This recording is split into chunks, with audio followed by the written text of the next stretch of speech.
Cette conférence va maintenant être enregistrée. Bonjour à tous, je vous remercie d'être venus si nombreux au webinaire du CTBM organisé sur le thème de la bioraffinerie et méthanisation. Donc l'intervention sera faite par Jean-Philippe Steyer, directeur de recherche à l'INRAE, au LBE à Narbonne. Je suis Alice Lostis, directrice du Centre technique national du biogaz et de la méthanisation, que je vais vous présenter rapidement avant de passer la main à Jean-Philippe. Jean-Philippe, est-ce que tu peux passer la planche, s'il te plaît? Je n'ai pas la main. Merci. Donc, le Centre technique national du biogaz et de la méthanisation, pour ceux qui ne le connaissent pas encore, est une structure qui rassemble les laboratoires de recherche publics sur la méthanisation en France. Donc, vous pouvez voir sur la carte. Ils sont dispersés sur tout le territoire. Ils comptent notamment des laboratoires de l'INRAE, mais aussi d'autres instituts comme les INSA à Lyon et Toulouse, Unilassal Beauvais, l'ENSAIA à Nancy et diverses entités ailleurs. Nous sommes avant tout un vecteur de diffusion des connaissances produites par ces laboratoires, donc à travers les webinaires comme celui d'aujourd'hui ou le site infometa.org auquel vous pouvez vous référer quand vous posez des questions, notamment sur les impacts de la méthanisation, que ce soit sur le plan agronomique, environnemental, socio-économique ou énergétique. Et nous organisons les journées recherche innovation biogaz méthanisation, donc qui étaient organisées par le club biogaz de la T2E depuis 2012 et qui ont été transmises au CTBM lors de sa création en 2019. Donc nous sommes basés à La Défense et comme je le disais, le club biogaz de la T2E, c'est l'interprofession de la méthanisation, donc qui rassemble 240 adhérents présents sur toutes les chaînes de valeur de la méthanisation, en particulier la recherche, d'où cette entité particulière du CTBM.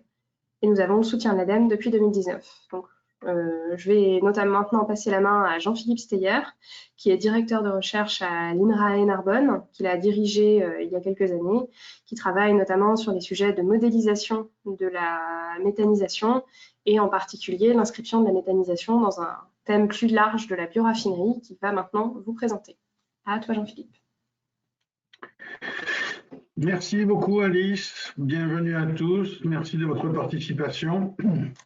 Et je suis ravi et honoré de vous présenter ce séminaire sur méthanisation et bioraffinerie.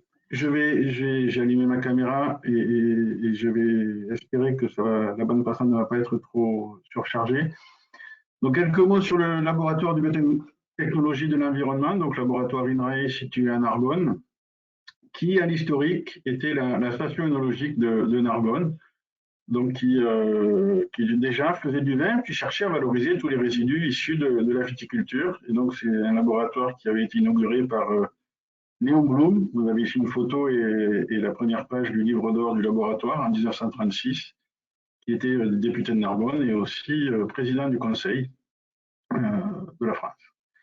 Donc une longue histoire, et puis qui a évolué avec les années, et depuis le milieu des années 80, donc on s'est intéressé à traiter les vinasse, donc les résidus de la viticulture, et aujourd'hui on s'inscrit dans tout ce qui est bioéconomie avec valorisation au maximum des produits et des résidus issus de nos activités. Donc c'est quelque chose que je vais développer aujourd'hui, et vous verrez que la méthanisation a toute sa place dans ce contexte. Donc quelques mots sur le laboratoire. Donc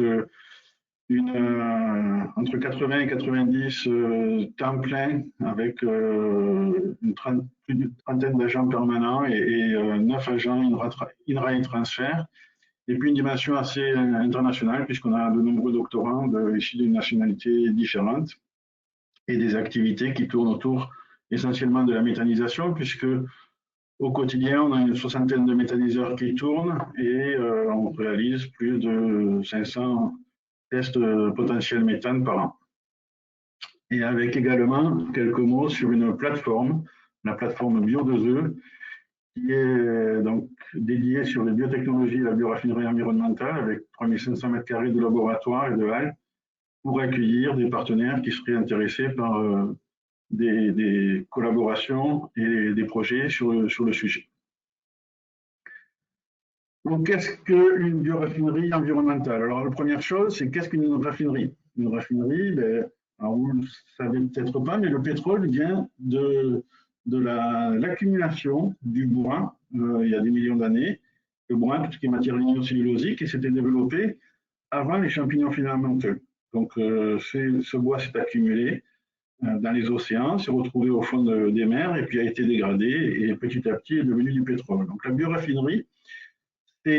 raffinerie du pétrole, c'est une collecte du pétrole, un traitement et puis une valorisation qui est essentiellement énergétique. Vous avez ici toutes les sorties possibles en termes d'énergie, mais qui est également une valorisation matière, puisqu'on fait du nylon, de différents plastiques, différentes choses issues du pétrole.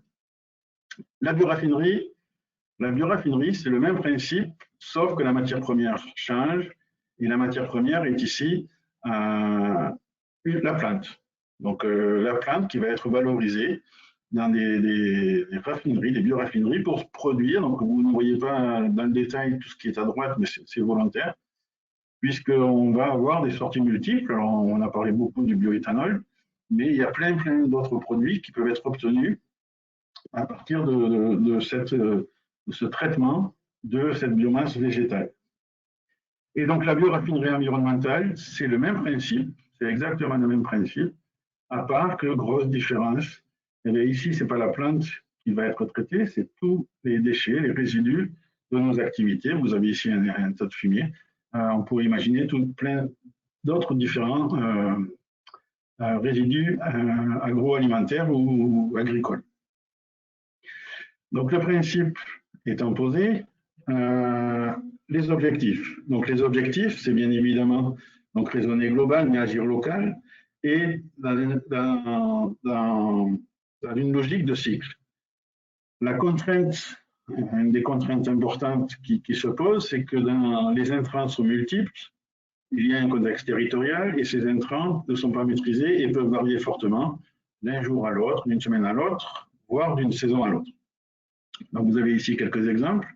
Le cœur, c'est la bioraffinerie environnementale, qui bien sûr doit s'assurer de contraintes d'innocuité sanitaire et environnementale. Derrière, il y a tout ce qui est composé contaminants chimiques, organiques, métalliques, et puis aussi microbiologiques avec les aspects, par exemple, pathogènes. Et les sorties possibles, eh bien, c'est les sorties, ce sont des services rendus pour la bioéconomie qui peuvent être soit sous forme énergétique, soit sous forme matière. Et là, vous avez soit des molécules d'intérêt, soit les digestants pour lesquels on va pouvoir retirer les éléments fertilisants ou amendants, et bien évidemment de l'eau qui pourrait être réutilisée après en agriculture ou autre. Sur ce schéma, je vais couper ma caméra parce que c'est délicat à passer.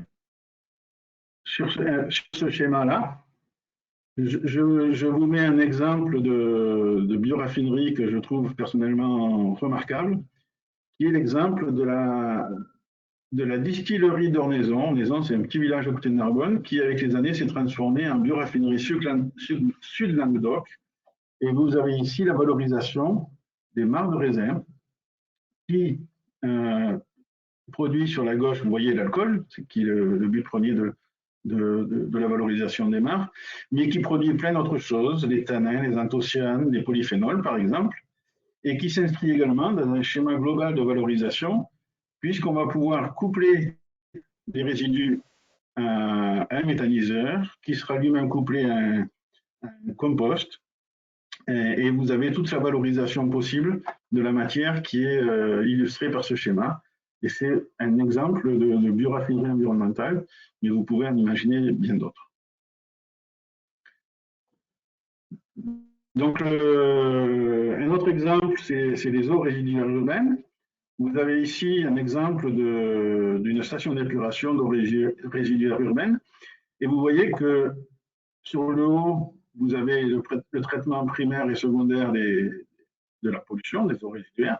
Et puis, couplé à ça, vous avez un procédé de digestion anaérobique qui va valoriser la matière sous forme énergétique, avec au final une consommation énergétique qui n'est pas négligeable. Ça peut atteindre 3 à 5% de la consommation d'un pays. Mais si vous changez le schéma de la station d'épuration, et donc là, vous avez en anglais, on passe d'une station de traitement des eaux à une station de récupération des ressources issues de l'eau. Donc, vous avez un changement qui est une récupération maximale de la matière organique lors du traitement primaire et vous pouvez atteindre des productions nettes d'énergie à partir de ce schéma. Donc, c'est un autre exemple de ce qu'on peut faire sous forme énergétique de la valorisation.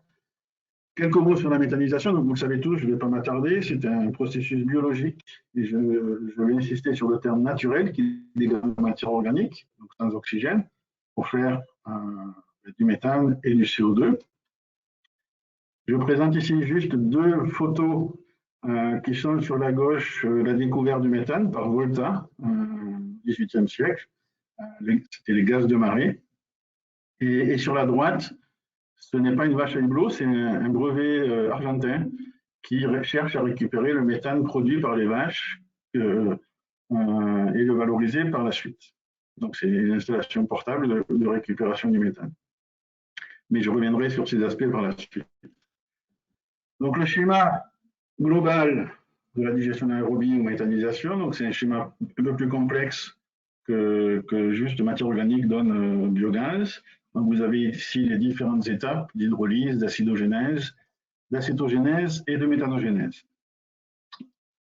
Les sorties possibles et les intérêts sont multiples, vous les connaissez, qu'elles soient sous forme énergétique, soit électricité, chaleur après cogénération, soit injection dans le réseau ou valorisation pour des véhicules, mais aussi les aspects digestants qu'il ne faut surtout pas oublier, puisque là, il y a des sorties possibles relativement importantes. Je vais juste m'attarder sur ce schéma-là, qui est quelque chose qui a changé beaucoup de choses ces dernières années, et qui est le fait que le réseau électrique peut dialoguer et échanger avec le réseau de gaz.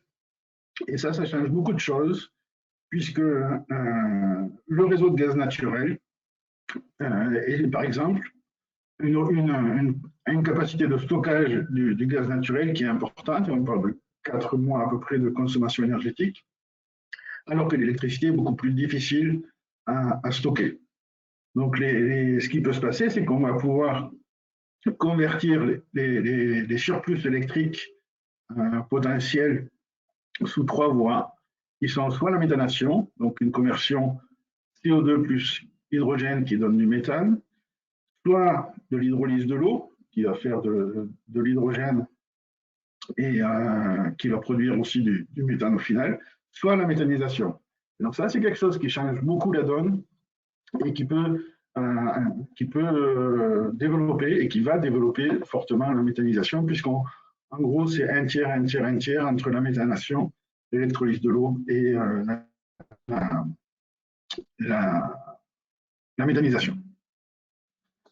Donc on parle là-dedans de power to gas ou power to biogaz, qui est la conversion du surplus d'électricité possible en hydrogène qui va pouvoir être converti par voie biologique au sein des méthaniseurs en un surplus de méthane.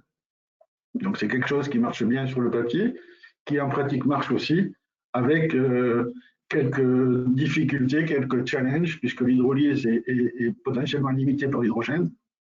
Et l'autre limitation aussi, c'est qu'il va falloir convertir ce gaz hydrogène dans la phase liquide pour qu'il soit consommé par les archées hydrogénotrophes.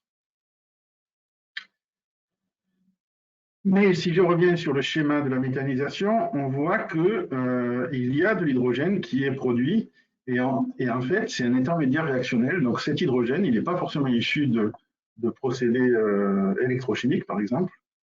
Il peut être issu directement de la méthanisation qui, sous certaines conditions, donc un pH faible, un temps de séjour assez court, limite l'activité des méthanogènes et produit de l'hydrogène.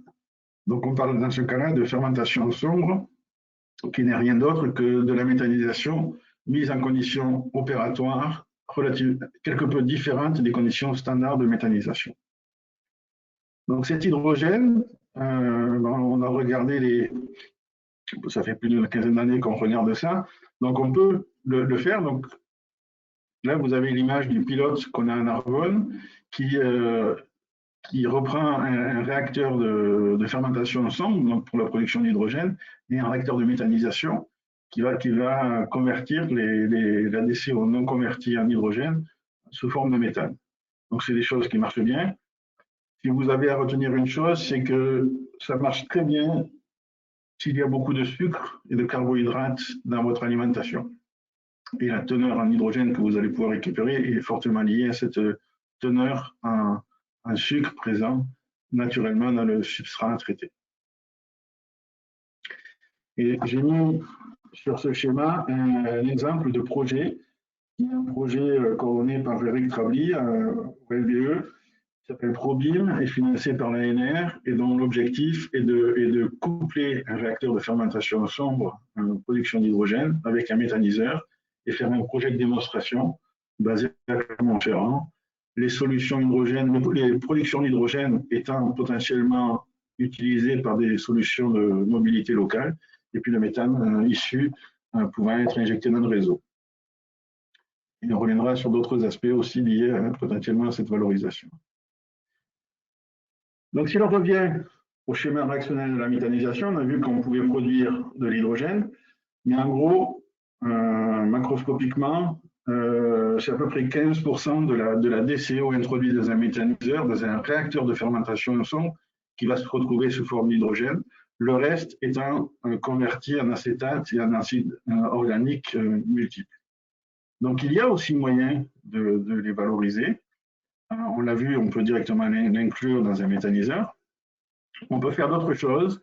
Vous avez ici un exemple qui est le couplage de réacteurs produisant de l'hydrogène avec un réacteur ici de mixotrophie, donc qui va convertir le CO2 et les produits de la fermentation, typiquement l'acétate et le butyrate, en différentes sorties opérationnelles avec des organismes phototrophes et hétérotrophes. Donc on parle là de mixotrophie, des microalgues, qui multiplient les sorties possibles et qui à ce moment-là ne sont pas que énergétiques, qui sont aussi de la biomasse, des pigments, des lipides pour faire éventuellement des biocarburants ou de l'amidon pour aller vers d'autres valorisations possibles des sorties de ce procédé couplé.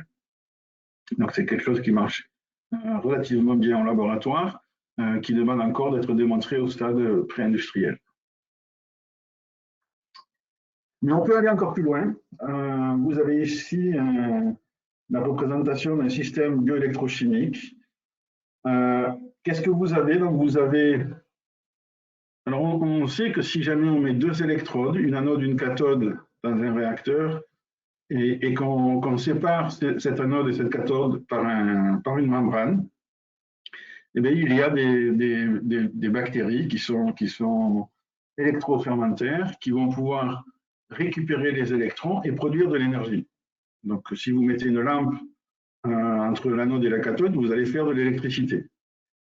Ça marche. Le problème, c'est que ces approches-là ne produisent pas beaucoup de puissance, et donc on est limité en puissance. Par contre, ce qu'on sait, et ce qu'on a découvert il y a une quinzaine d'années, c'est que si, à l'inverse, au lieu de récupérer de l'énergie, on applique une différence de potentiel entre l'anode et la cathode, eh bien, on va pouvoir avoir une influence forte sur les produits qui seront obtenus au final. Et on va pouvoir avoir un levier d'action sur l'activité de certains micro-organismes qui, en fonction de cette différence de potentiel et du substrat qu'on mettra au niveau de la cathode, c'est-à-dire si vous mettez de l'oxygène, vous produisez de l'eau. Si vous mettez de l'hydrogène, vous produisez des IMH+, vous produisez de l'hydrogène. Et puis si vous mettez du CO2, vous produisez différents types de molécules à haute valeur ajoutée. Donc ce qu'il faut voir là, c'est que c'est un système qui marie à la fois le traitement des résidus par des écosystèmes complexes au niveau de l'anode, et à la fois la biotechnologie qui va pouvoir, avec des cultures pures, produire certains produits d'intérêt. Et on parle donc de bioélectrochimie favorisée par les systèmes microbiens. Donc c'est quelque chose qui marche. Vous avez ici un exemple d'étude où à nouveau on va retrouver un système d'hydrolyse, un préfermenteur couplé à un méthaniseur, mais sur lequel on va pouvoir dériver une partie du flux vers un système bioélectrochimique qui va pouvoir valoriser aussi le CO2 produit, par exemple, par un système de cogénération, pour aller vers des molécules d'intérêt pour la chimie verte. Donc c'est quelque chose là aussi qui marche bien, et on peut imaginer aller plus loin, c'est-à-dire que suivant le flux et suivant la qualité et la composition des substrats que vous avez à traiter, eh bien vous allez pouvoir dériver une partie de ces flux et faire une sorte de bioraffinerie totalement complète, puisque vous pourriez mettre, on peut imaginer, mettre en série, en parallèle, différents systèmes bioélectrochimiques qui vont vraiment raffiner tous les déchets vers des produits vraiment d'intérêt et de plus grande valeur ajoutée. Donc c'est le projet Biomar qui est coordonné qui était coordonné parce qu'il vient de s'achever par Théodore Boucher à Antony, à côté de Paris. Un des messages aussi que je voulais vous passer, c'est que au-delà de l'énergie, le méthane en tant que tel est une molécule à forte valeur ajoutée, et c'est quelque chose qui peut être valorisé, alors soit par voie chimique, et là il y a des travaux qui marchent au niveau industriel, donc vous pouvez soit convertir le méthane en CO ou directement le méthane pour produire différents produits, et là on parle de chimie. Ce méthane peut être aussi raffiné directement à partir d'écosystèmes microbiens et de bactéries qui vont pouvoir aussi faire une partie importante de la transformation. Et donc l'idée là, c'est potentiellement de transférer tout le méthane, tous les déchets sous forme de méthane et de raffiner ensuite le méthane. Des travaux qui sont en cours d'évaluation. Et le gros intérêt, c'est que ça permet de lever les problèmes de pathogénicité éventuelle de certains résidus et d'ouvrir le spectre des produits possibles de la méthanisation. Donc c'est des choses qui en termes d'économie et d'impact environnementaux, semblent tenir la route, reste à le développer vraiment au stade industriel. Voilà, en guise de conclusion, quelque chose qui me tient à cœur, c'est tout ce qui tourne autour du biomimétisme. Et donc, vous avez ici en abscisse différentes technologies de méthaniseurs et en ordonnée des pollutions traitées en termes de kilos de DCO par mètre cubé par jour. Et donc, suivant le substrat que vous avez à traiter, vous pouvez, s'il est plus ou moins biodégradable, obtenir des charges appliquées qui sont relativement importantes. Mais quand vous voulez traiter 70 kg de DCO par mètre cubé par jour, sur les technologies existantes, c'est plutôt des substrats liquides et fortement biodégradables. À l'inverse, si on regarde la nature, en termes de charges traitées, la vache, c'est 220 kg de DCO par mètre cubé par jour, et le termite, c'est 400 kg de DCO par mètre cubé par jour. Donc, on s'est intéressé à tout ce qui concerne les systèmes digestifs de la nature, en se disant que si on voulait avoir des ruptures technologiques, il y avait peut-être des choses que la nature avait inventées et dont on pouvait s'inspirer. Donc là, je vais vous présenter quelques résultats. Et on a regardé, en fait, quelle est l'influence des performances? Est-ce que ces performances, elles viennent du substrat qui est consommé? Est-ce que ces performances, elles viennent, on va dire, du mode opératoire du système digestif, des ruminants versus des carnivores? Ou est-ce que ça vient du design et du dimensionnement du système digestif en termes de volume? Donc, juste quelques résultats et on pourra en rediscuter si vous êtes intéressés. Donc, la première chose, c'est suivant le positionnement dans le système digestif, vous êtes au niveau de l'intestin, du côlon ou autre, et le type de fonctionnement du réacteur, entre guillemets, peut être soit batch, soit continu parfaitement mélangé, soit parfaitement mélangé en série, soit un réacteur piston. Et si l'on regarde en fonction du régime alimentaire, donc vous avez les carnivores, les omnivores et les herbivores, eh bien, alors, c'est des chiffres qui sont macroscopiques, mais ça donne des ordres de grandeur, et c'est ce on a pu trouver dans la littérature et dans l'analyse de 190 systèmes digestifs différents. Et en gros, vous voyez des configurations types en fonction du régime alimentaire qui varient en termes de volume, puisque par exemple, un carnivore aura 20% de son volume total en tête, alors que l'herbivore aura 80% de son volume total en tête de système digestif. Et en termes de fonctionnement aussi, ça évolue, et de type de réacteur mis en œuvre. Et là, juste pour vous donner une idée, donc vous avez 4 systèmes digestifs, la vache, le lama, l'oasin et le kangourou. Vous voyez que 3 sont très similaires. Les 2 premiers sont très similaires de tous les systèmes herbivores. Le dernier, le kangourou, lui, il est complètement différent. Il faut savoir que le kangourou, c'est le seul ruminant qui ne produit pas de méthane. Donc, vous voyez que la configuration peut avoir un effet. Et puis, l'oisin, que j'imagine peu de gens connaissent, mais l'oisin, c'est un oiseau, c'est le seul oiseau qui produit du méthane.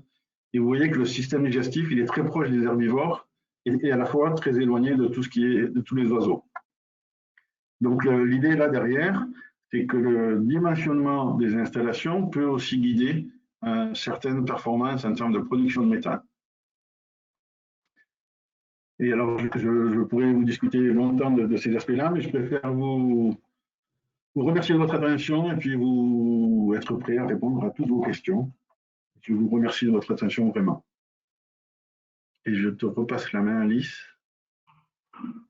Merci Jean-Philippe. Alors, il y a assez peu de questions dans le chat. N'hésitez pas à les reposer.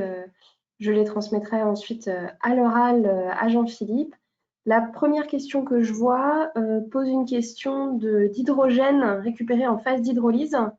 Donc, quel volume d'hydrogène pour 1 tonne de matière entrante? Alors, je suppose que ça dépend beaucoup de la qualité des matières entrantes, enfin, du type de matière que ça concerne, mais est-ce qu'on a des ordres de grandeur pour quelques matières entrantes type? Alors, ça varie beaucoup. Je le disais, c'est la teneur en cieux qui va jouer beaucoup. En gros, si tout va bien, c'est à peu près 15% de la DCO qui est convertie en hydrogène. Donc, je n'ai pas le tonnage par tonne, enfin le mètre cube par tonne, mais ça permet d'avoir quelque chose.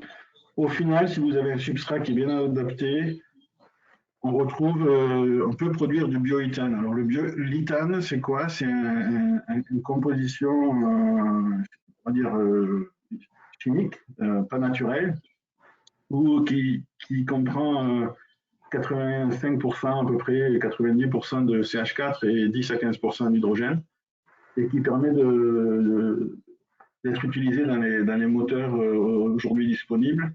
L'intérêt que ça a, c'est que ça baisse le point de combustion des moteurs, et donc ça limite, ça baisse les NOx qui sont émis, et ça augmente le rendement des moteurs. Donc les bus, par exemple, de Valenciennes roulent à l'ithane, issus de méthane et de méthane réformé pour produire de l'hydrogène. Mais on pourrait imaginer d'avoir la même chose produite par un couplage, fermentation ensemble et méthanisation. Merci Jean-Philippe. Une nouvelle question de Théophile Mini sur comment récupérer cet hydrogène sur un méthaniseur existant si on a une ration riche en sucre et un pH faible.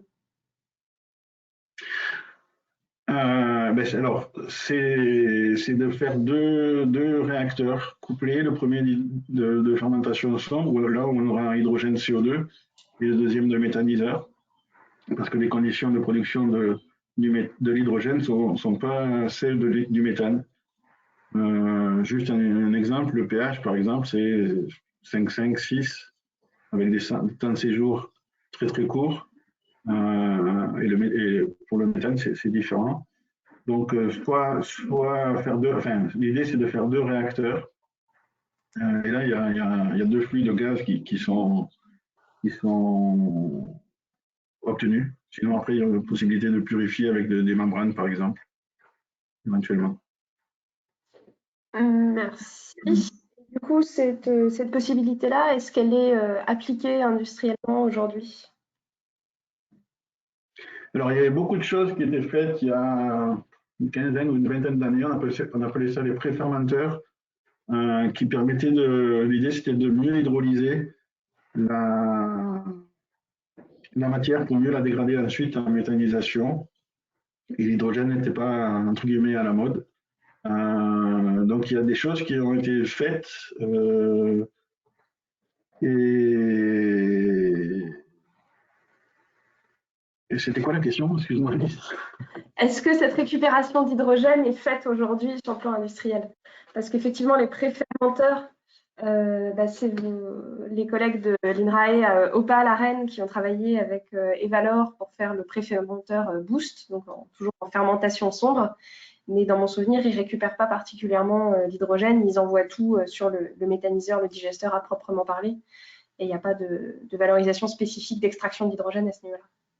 Oui, non.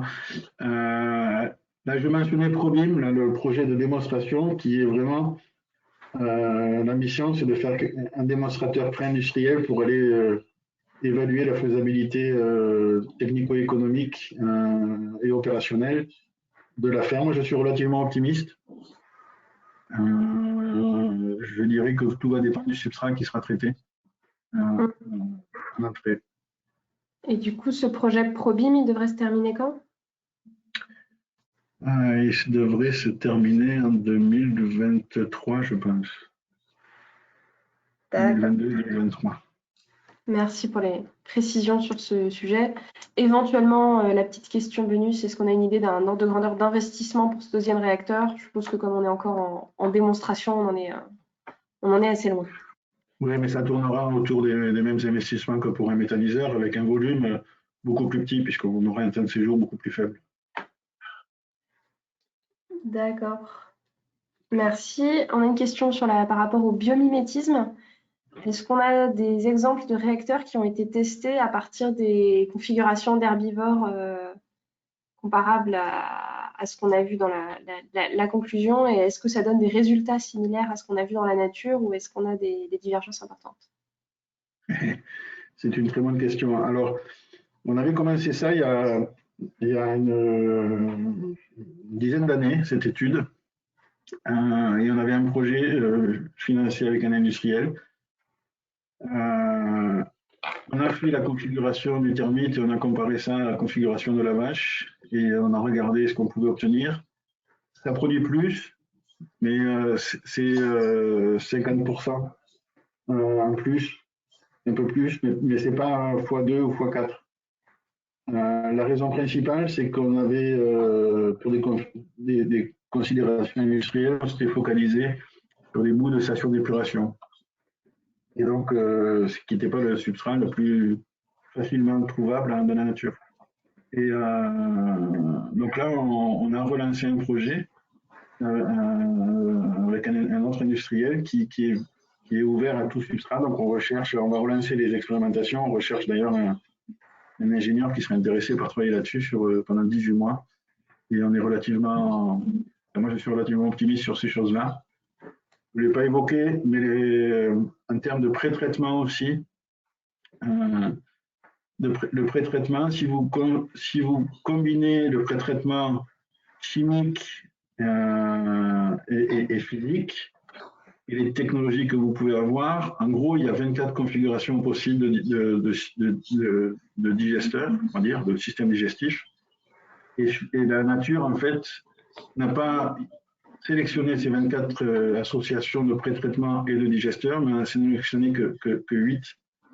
Donc l'idée, c'est de se dire, mais si la nature a sélectionné ces 8 configurations, c'est peut-être celle-là qu'il faut creuser un peu plus que certaines autres. Ces résultats sont publiés, donc ceux qui sont intéressés peuvent me contacter sans problème. D'accord, merci pour ces éléments. On a une question un peu plus large. Alors, je ne sais pas si elle s'applique à certains. Ça doit probablement varier selon les matières.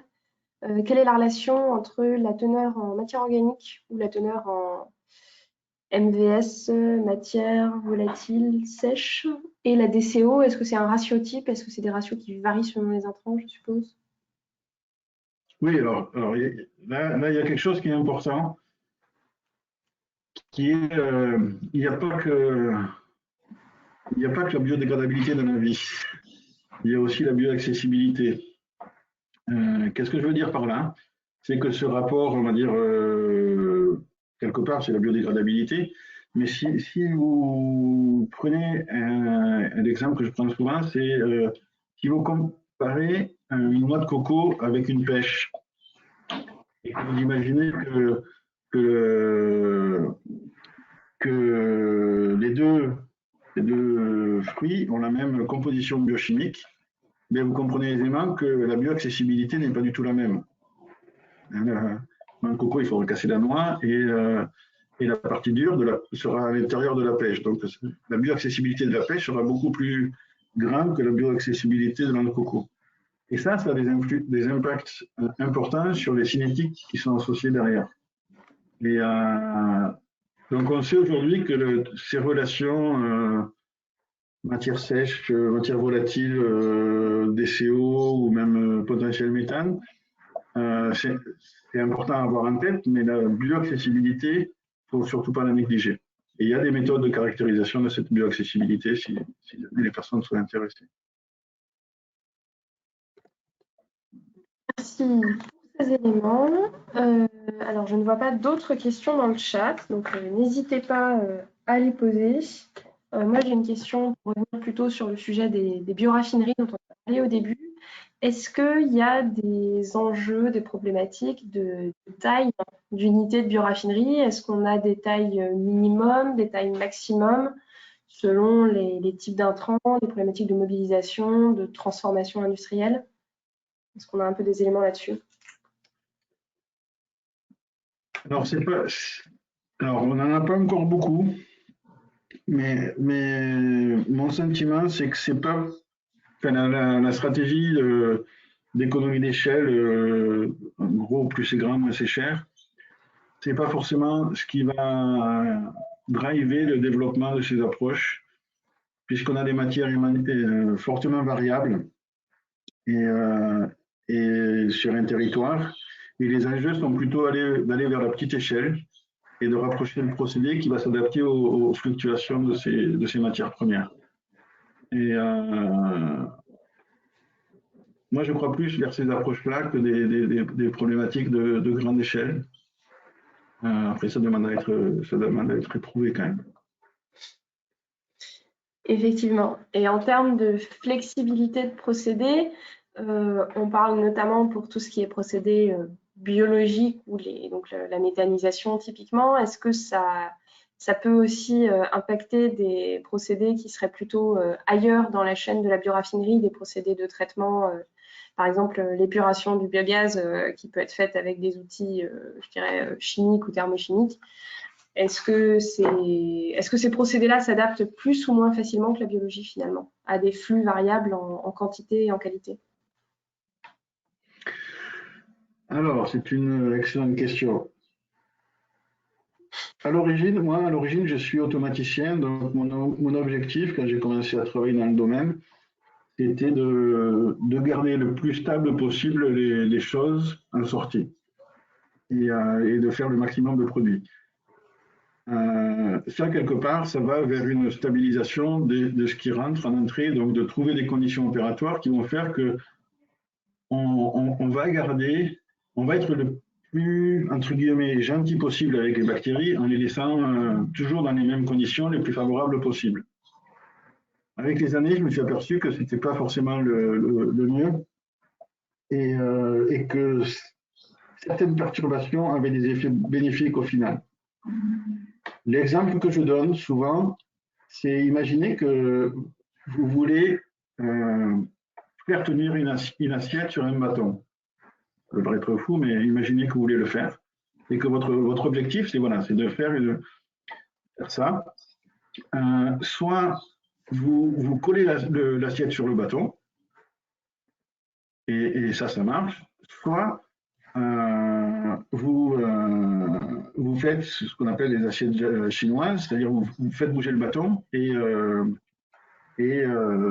l'assiette est en haut du bâton. L'inconvénient, c'est que c'est beaucoup moins stable. Mais le gros avantage, c'est que si vous voulez récupérer l'assiette, ben vous pouvez. Alors que sinon, il faut enlever la colle. Et c'est un peu la même chose sur les procédés biologiques. Alors, sous réserve de maîtrise quand même des perturbations, il vaut mieux que ça bouge un peu pour garantir la flexibilité de l'installation. Garder toujours le même substrat va avoir un effet important sur la microbiologie et la diversité des écosystèmes impliqués et peut avoir des effets à long terme sur certaines fonctions. Donc aujourd'hui, je ne suis pas du tout persuadé que tout garder stable est la meilleure option. D'accord. Mais est-ce que, in fine, un procédé biologique s'adapte plus facilement qu'un procédé physique, ou est-ce que ça dépend énormément d'autres choses finalement? Est-ce qu'on peut, entre je vais dire une bêtise, mais un système de membrane ou un système de transformation physique, un système de génie des procédés où c'est la thermique et la chimie qui font la réaction, est-ce que ça peut plus facilement voir des variations de débit par rapport à un procédé biologique où on voit les réactions variables des communautés microbiennes? Parce que c'est hyper, de toute façon, génériquement très variable, et puis voilà. Ben, avec la chimie et la physique, vous allez plus vite et peut-être des fois plus loin. Et donc, mais je dirais qu'en termes de flexibilité, moi je pense que la biologie a quand même de gros atouts. D'accord. Après, alors c'est surtout vrai pour un méthaniseur, c'est quels sont les moyens d'action qu'on a sur ces écosystèmes, sur ces procédés. Parce qu'on subit beaucoup de choses, on n'a pas l'oxygène à faire varier comme on peut varier dans un procédé aérobie. Le pH, on peut le réguler et encore. Ben voilà, c'est complexe en pratique. Mais potentiellement, ça a plus d'effet en termes de flexibilité, je pense. Plus de potentiel. D'accord. On revient sur les sujets de production d'hydrogène. Est-ce que dans l'organisme biologique, la présence de soufre a une influence sur la production d'hydrogène? Oui, parce que vous allez, suivant la teneur en soufre que vous avez dans votre résidu, ben vous allez avoir potentiellement des sulfatoréductrices qui vont se développer, qui vont consommer des AGV, ou alors faire de l'H2S. Et donc ça a un effet potentiel, oui. Dans quel sens du coup? En général, c'est soit production d'H2S, et puis consommation d'une partie non négligeable des AGV, donc faire moins de produits d'intérêt au final.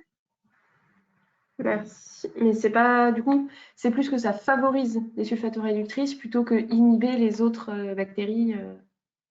Un peu des deux, tout dépend des teneurs qu'il y a. Ouais. Très bien. Mais c'est des choses qui sont, on va dire, relativement connues et maîtrisées aujourd'hui. Mais il n'y a pas de solution universelle qui va s'appliquer à tous les déchets, c'est ça que je veux dire. Merci pour ces réponses. Une autre question, ça revient un peu à ce dont on avait déjà discuté, mais la question d'un design d'hydrolyse, je pense que c'est à peu près le projet ProBIM en fait, si je comprends la question. Un design d'hydrolyse pour récupérer cet hydrogène produit avant d'envoyer le reste dans un digesteur. Un design de procédé d'hydrolyse. Qui vise à récupérer l'hydrogène. Je comprends ça comme à peu près ce que fait le projet ProBIM. Ouais. En gros, une des clés, c'est la régulation du pH. Et donc, il faut que ce soit un réacteur qui soit assez bien mélangé. Le mieux mélangé possible. D'accord. Et du coup, alors là, on parle de l'hydrogène produit à partir de fermentation sombre, donc en restant finalement sur les étapes classiques de la digestion anaérobie qui se produit dans un méthaniseur. Avant ce sujet-là, tu avais parlé aussi des systèmes bioélectriques microbiens, en disant que c'est un sujet qui est travaillé aujourd'hui par le LBE. Est-ce qu'on a un horizon pour une arrivée de ce type de phénomène de mécanique en application industrielle pour traiter des déchets, par exemple? Tout ce qui est bioélectrochimie? Ouais. Les industriels divers et variés s'intéressent beaucoup au sujet. J'avais évoqué le développement de piles microbiennes. Donc là, on allait chercher à développer, générer de l'électricité. Ça a été jusqu'au pilote pré-industriel. Et je le disais, l'inconvénient, c'est la puissance. Et j'ai entendu Willy Verstraete, qui est un professeur émérite belge, qui disait que le meilleur système vivant qui pouvait produire de l'électricité, c'était un coureur du Tour de France sur un vélo d'appartement avec une dynamo. Et en termes de puissance, c'était, je ne sais plus combien de watts par mètre cube, mais c'était relativement ridicule à ce qu'on peut faire classiquement par voie mécanique. Et, par contre, donc là, ça existait, ça n'a pas donné suite, mais très prochainement, hein, je pense que d'ici, il y a déjà des procédés qui existent pour, par exemple, en Angleterre, pour valoriser l'urine par bioélectrochimie ou au niveau pré-industriel. Il y a différents procédés qui voient le jour un peu partout. Ça ne devrait pas trop tarder. D'accord. Merci pour ces éléments. Alors, je ne vois pas d'autres questions dans le chat. J'arrive au bout de celles que j'ai notées pour mes sujets. Est-ce qu'il y a quelque chose que tu souhaiterais ajouter, un thème qui te tient à cœur? Vous remercier beaucoup et puis faire un petit coucou à Michel. Merci, Jean-Philippe. Merci à vous pour votre participation. Je vous invite à faire attention à vos emails et aux réseaux sociaux, à notre site internet quand il sera remis en ligne. Le prochain webinaire se tiendra le 10 mai à partir de 11 h et l'intervention sera de Pierre Buffière de l'INSA Lyon, laboratoire DIP, sur le thème de la méthanisation en voie épaisse, qui a fait l'objet d'une réunion d'échange de chercheurs du CTBM sur ce sujet en décembre et dont nous allons vous présenter la synthèse donc sur ce sujet de la méthanisation en voie épaisse, ce qu'on appelle aussi la voie sèche continue, qui pose encore pas mal de questions et de savoir qu'est-ce qu'on a comme connaissance aujourd'hui et comme questions qui restent à traiter, notamment pour modéliser ce procédé. Merci encore. Au revoir.